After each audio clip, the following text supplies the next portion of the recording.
Hi, everybody. I'm here with Robert Newry from Arctic Shores, and we're going to be talking about a really interesting piece of research that his company has put together, extensive piece of research. Before we get into that, Robert, give us a quick introduction to you and tell us what Arctic Shores is. Brilliant. Thanks, Adam.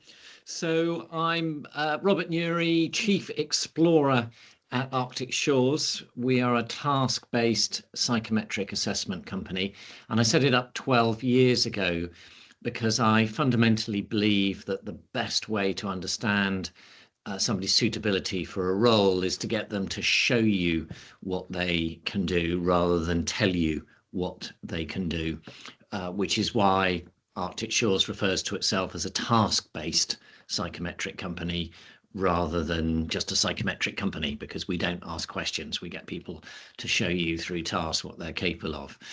We have worked in over 45 different countries, worked with 350 different organizations over the years, and had more than 3.5 million candidates through our platform. So a little bit of background about us, but super excited, and thank you for giving me the opportunity to talk about this major piece of research that we just released today.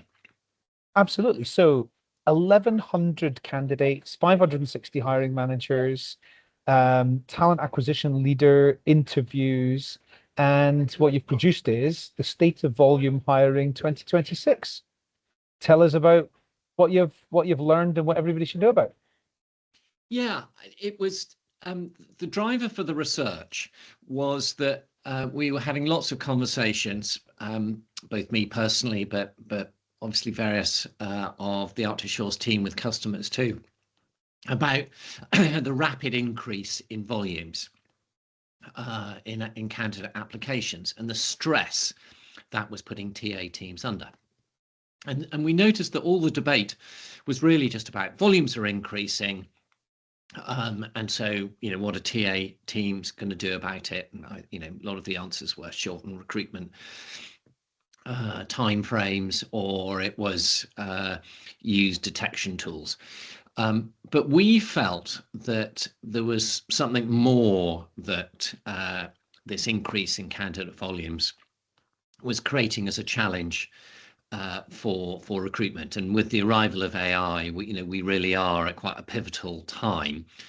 And so understanding what these strategic fundamental changes, both in terms of candidates' use of AI, recruiters' use of AI, even workplace use of AI, what was that really driving behind just the volume increase? Was it more than just that? And so rather than just having anecdotal conversations with people, we thought we'd do something quite unusual on this. We'd actually look at candidates, hiring managers, and then also go and talk to some TA leaders as well to back up some of the hypothesis that we had around this, which was that trust seemed to be something that was fundamentally falling apart as a result of various different things, volume increases, people using AI to support their CVs and that kind of thing. Gosh, right. Okay. I mean, this is a really of the moment issue, and I am personally of the belief that it's fine for candidates to use AI in the creation of CVs and things like that. But actually, the problem is more so when they're starting to either embellish or full on lie what their abilities are. Would you agree that it's fine for candidates to use AI, although the trust element is the most important factor? Yeah, so this is the fascinating thing, Adam, and you're right. You and I come from a perspective of candidates using AI in the recruitment process is largely a good thing.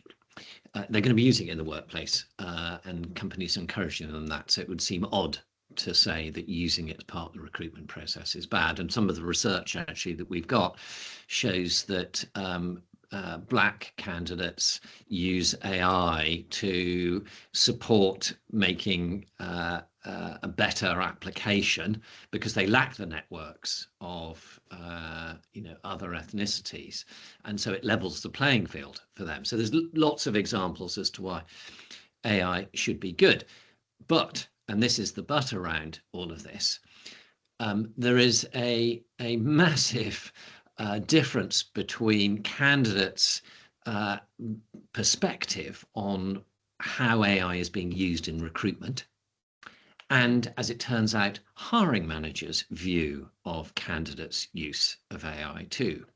So this trust bit has fallen apart because candidates believe that recruiters are using AI to screen their applications all the time. And so if you look at some of our research findings, you see some real breakdown. 40% really of candidates believe that they are not being fairly reviewed in the recruitment process because they just think AI is being used. And then you go and talk to organizations and they are using AI, but they're using AI to write emails or to schedule slots. They're not using it as extensively as all the candidates believe. And so there isn't the transparency is lacking. And that's one of the things that we found. The other thing that was fascinating around this too is that candidates are using AI to support better CVs and cover letters. And what that's resulted in is candidates, and this is what one of the amazing stats from it, candidates are saying 87% of their CVs reflect their true capabilities, irrespective of whether AI has tarted it up for them or not. 51% of hiring managers said they don't trust the information that's on a CV. So AI has just stirred up the water on something that largely had worked, and trust is fundamental to the recruitment process. The whole point about a CV is I've got to trust that the information on there is largely right and reflects the individual. The candidate has to trust that the recruiter is going to spend a proper amount of time reviewing it and considering it against the job description. None of that seems to exist anymore now in terms of, well, it's not completely destroyed, but the trend is showing that trust is falling apart across all three elements: candidates, TA teams, hiring managers, and we have a big problem if we don't correct that. I think we're living in a world of like lower trust than ever before anyway, in not just in recruiting, but in every aspect. You and I previously were talking about the concept of like AI generated just adverts on the social media and that type of thing, and that being, the sort of front face of scams and things. One of the things that you said to me there, which I found really interesting, was this concept that recruiters, or sorry, non-recruiters, think that companies are using AI on a widespread basis to screen applications. And actually what your research has shown is that they're not really doing it that much. It's not as widespread as they think. One sort of sidebar to this for me is the concept of shadow AI. It's the concept of, well, hang on, what about the recruiter who's signed up for a Gemini account and they're just throwing 50 CVs in there and saying, rank these and which one's the best? I think that is going to be happening a lot more as people are just looking for their own personal shortcuts. For example, if I work for a bank or a governmental organization, I'm going to have fairly limited AI at my disposal at this point through my work systems, because they're slower to adopt and for all sorts of regulatory reasons. But I am pretty certain, this is kind of anecdotal, I'm pretty certain there's people using their own devices and throwing things in there, going, tell me who's the best for these 10, just to shortcut time. Do you get any sense that might be happening as well, or? Well, that's right. So I do, Adam, and it's the interesting thing. It's the equivalent to people saying, well, candidates are using AI to cheat the recruitment process too. Yes, it's going on. Is it more prevalent than it used to be? Yes.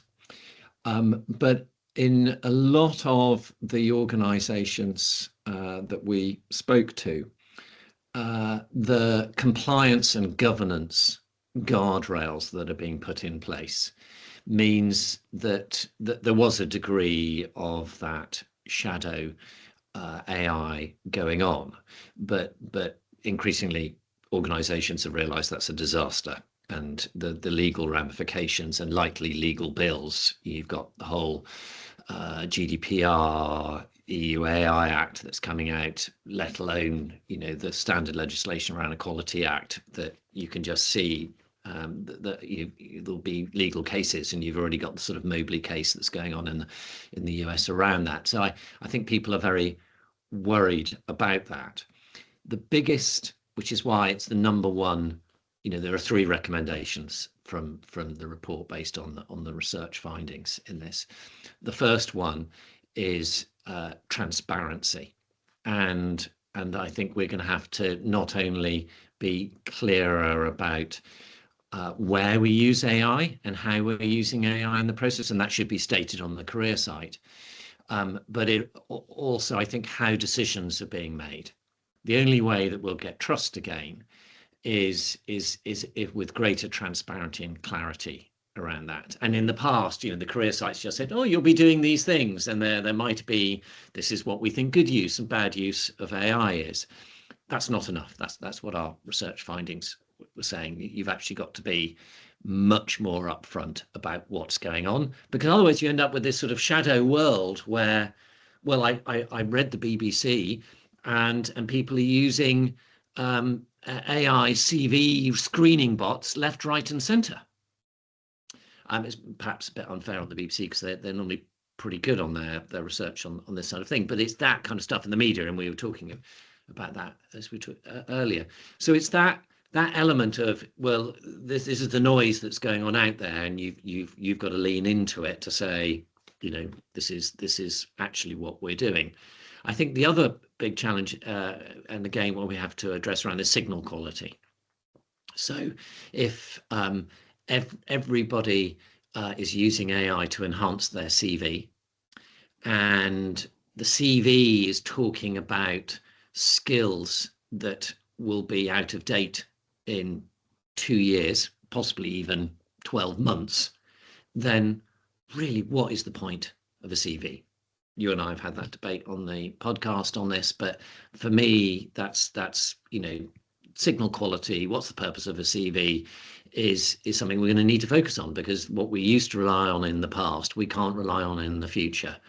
And then I think the other thing is that we're just going to have to, with all these new tools coming out, and again about rebuilding trust, is we're going to have to design for fairness in there. And I think a lot of people are adopting tools, and again, you and I, we discussed a bit of that on the podcast. They're adopting tools without really realizing what the implications of using them are. Yeah, absolutely. One other quick one that I wanted to touch on, and that is the concept that AI.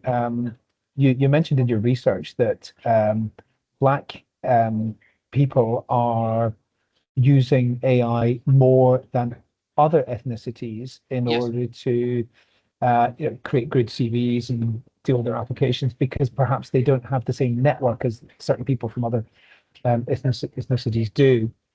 I've been worried about AI exacerbating social immobility, and like there becoming a widening gap between the haves and the have-nots, and the haves being like have access to knowledge about how AI works, and therefore they're accelerating ahead in their career and leaving a lot of people behind. Do you think that's a risk? I do, and it's a very big risk.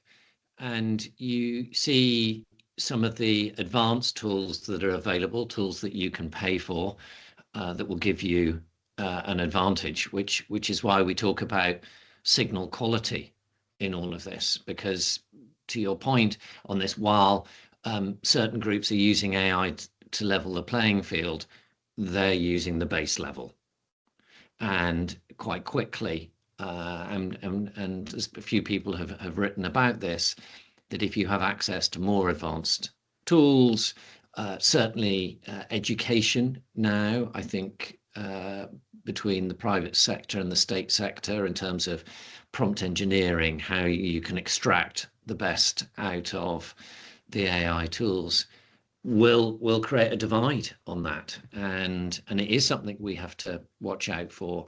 And so again, it comes back to the signals. I hear a lot of organizations where, oh, we need to go and test for AI skills. Well, who are the people who are going to have AI skills? It's going to be the ones that got access to money to get the training on that. So testing for AI skills is going to move us back. I am worried about that, which is why I think when we're thinking about signal quality, we have to think about what we measure, not just how we measure too. I think you know more about education than I do, but I really hope that like our further and higher education, secondary education, is actually keeping up with the skills and knowledge that young people need. And I don't want to be a cliche here, but like I'm been worried that they're not. Any insights into that? Yeah, we haven't specifically done any insights into that, but I think what the research shows is that a lot of organizations are still figuring out what they should be measuring. Yeah. And all this focus around the skills organization and in many ways focusing on the elements that drive success in a role rather than experience is a good thing. That people will learn what they need to learn very quickly in the role rather than having to have the prior experience, because many of these roles that we're talking about being created by AI only just exist or don't exist yet, in which case we're going to have car mechanics, for example, that are going to become driverless car experts. So the roles are going to change, and in which case we have to think about, not does somebody have the skill to do it, because many people won't. We have to find different ways of, do they have the ability to learn the skill? And so that's, I think, going to be the challenge for organizations around that as we move to the skills-led organizations, which is fundamentally saying we don't have to rely on experience anymore, but those skills are very fluid. And so the recruiting process needs to adapt to that at a time when TA teams are being made smaller rather than larger. And I think that adds, the economic environment and the profit drivers, and you'll be familiar with this too. A lot of people are using HR and TA as the test dummy for AI savings and productivity. And there's a danger there that they're left then being forced to go and take on AI tools. And the worst thing I see is somebody using AI to go and screen CVs or match people against a job description based on experience and go and find people with similar experience gain. And however, I've seen some tools that aren't specific word matching, and they're saying, oh, we can see intent and we can see inferences from this, but none of it has been tested in a social science setting, which is what bias might appear from these new tools. And so yeah, well, I think at the time of rebuilding trust, we've got to think about that as the end goal here, rather than the rush to efficiency. And we have a nice little triangle that says you've got to balance those things of efficiency, signal quality, and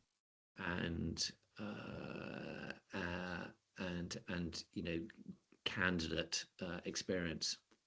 Yeah, absolutely. Robert, great to see you. Where should people go to get the state of volume hiring 2026? Well, if they go onto the Arctic Shores LinkedIn page, they'll see it there, and or connect to me on LinkedIn. I've just written a brief blog about it too, and welcome any thoughts that people have on it. I always, like you, I always like a good debate on the things that are challenging us. Lovely. Robert, great to see you. Likewise. Thanks a lot, Adam.